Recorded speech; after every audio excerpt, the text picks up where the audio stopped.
The disadvantages of the food deliverers. Since that pandemic began, many businesses, especially food establishments, were heavily impacted, and the way they were able to cope was through food delivery applications. While this was a benefit to both businesses and customers, there is one part of the delivery story that many miss it out on, and that is the disadvantages of the delivery people. After investigating about the topic, I realized that there is a completely unknown side of what delivery jobs represent and how their working conditions are completely vulnerable compared to other similar professions. Recently, through a social survey performed in no less than the United States, I revealed a series of complaints and difficulties experienced by delivery workers through delivery applications. No matter the state or city, they all agree on the same thing. Working conditions have worsened. But I'm not just talking about the salary, but also the health insecurity and exposure.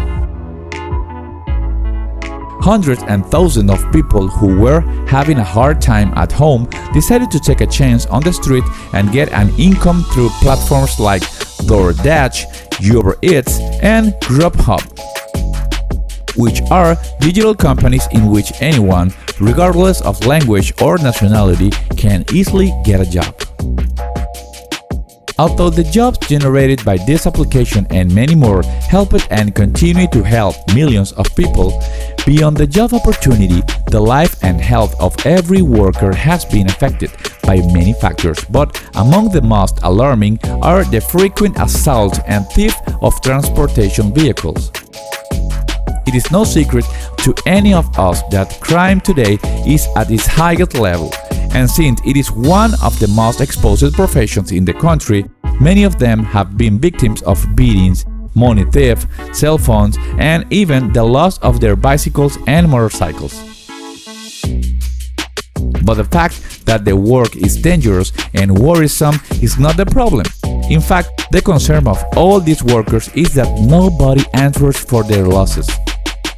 On the other hand, the company says that since a long time they are adopting measures to provide the best security to their workers, but to tell the truth, this is only words compared to what is really happening.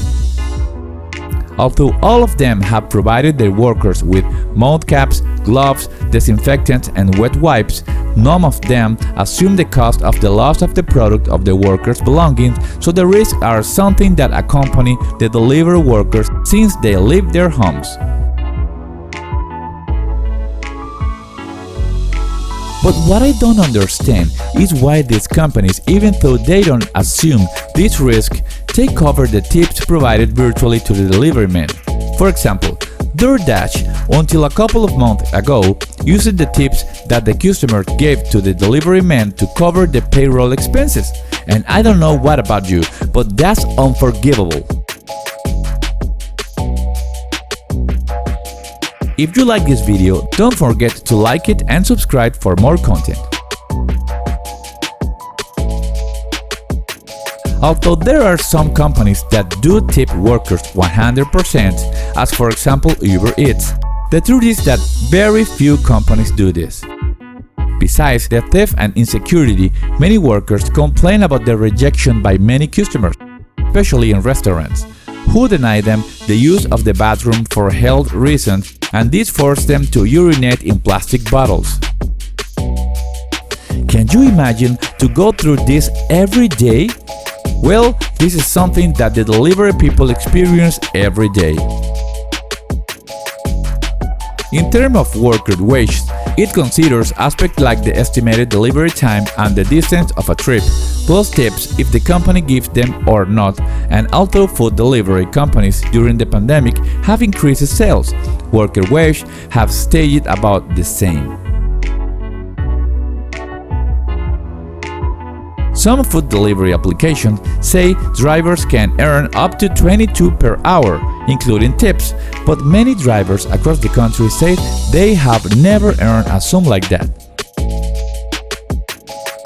In addition to receiving a low wage, they don't really get enough work from each of the applications, so they have to work for at least 3 or 4 of them, and this is still not enough to earn a good wage because the number of delivery people increases every day.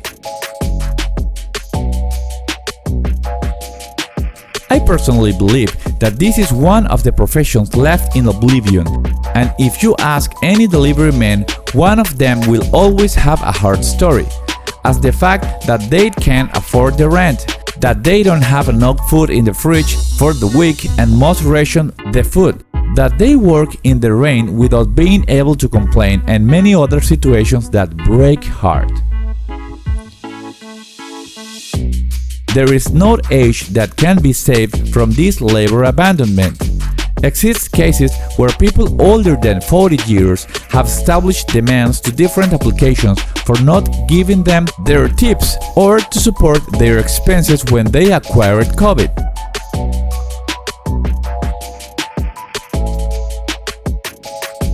In the world where the most popular companies today do not think about the workers, their lives, their satisfied or vehicles, and if that were not enough, where workers cannot complain, it is impossible to progress in the midst of the disease.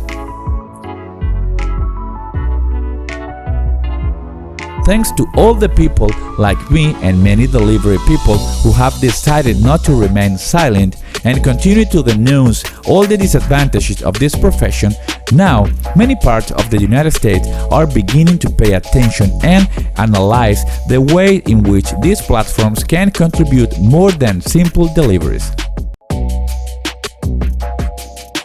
The idea is that people from all over the world became aware of this problem at the time to use some application of food delivery. They to choose the company that gives more benefit to the workers and in this way support the best condition for workers. COVID, more than an illness, is the opportunity to start over and in the best way. It is not their time to return to the labor exploitation of the past. We hope you like this video. Let us know what you think in the comments. If you liked this video, don't forget to give us a like, subscribe and activate the bell to be aware of all our new content.